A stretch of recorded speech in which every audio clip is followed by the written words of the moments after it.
Vocational education and training at present is being imparted through polytechnics and industrial training institutions, etc.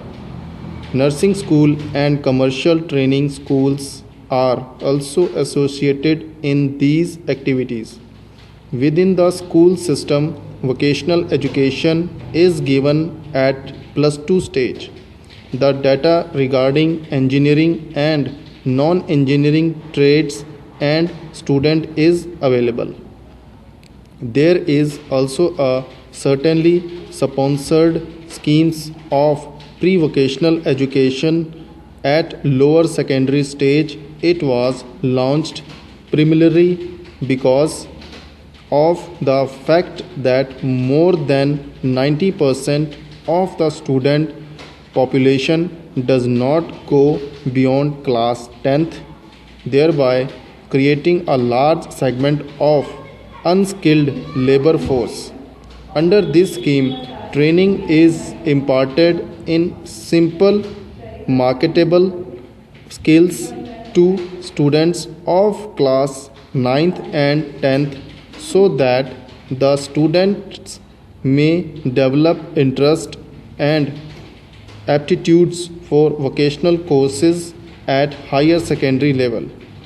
A central institution for vocational education has been set up to provide technical and academic support to the program.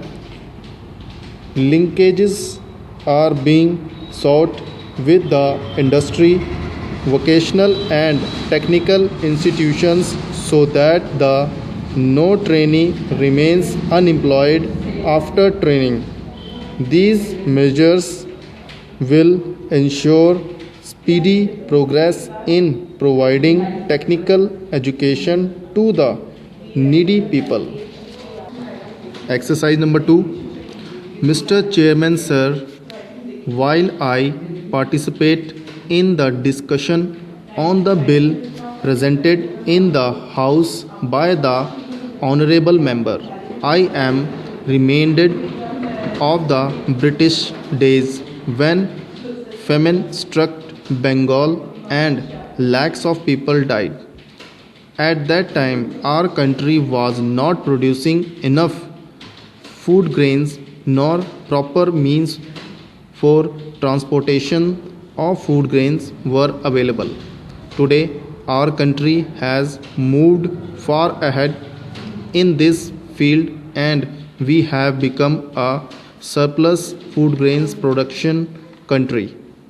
Not only that, we have even enriched our resources in the meantime.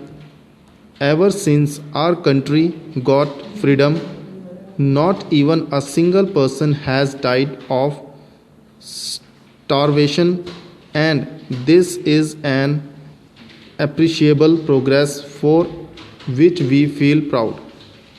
The object of the present bill is to make all the essential articles easily available to the people, even in the small villages, so that they are relieved of their difficulties.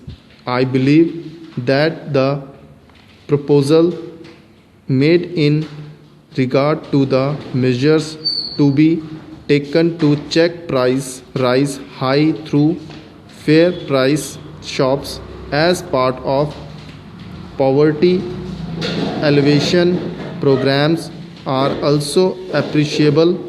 More fair price shops have been opened. It has been generally felt that we have not succeeded in providing the essential items to the poor people through this system. Middlemen hoard food grains and sell them in the black market to make profit. It results in exploitation of the poor people. In my district, some people have managed to get allotment of shops in fictitious name with a view to sell the food grains in the black market. They distribute the same to the people through fair price shop. This has caused a lot of trouble to the people, to those belonging to the weaker sections and poor farmers.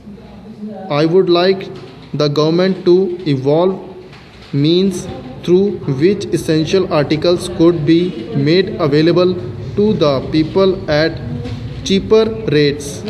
Black marketing has frustrated our entire system, as a result of which the benefits which the government intends to provide to the people through fair price shop do not reach them. Fair price shops holders have not been able to get the due margin they deserve. That is also one of the reason for their skill food grains in the black marketing.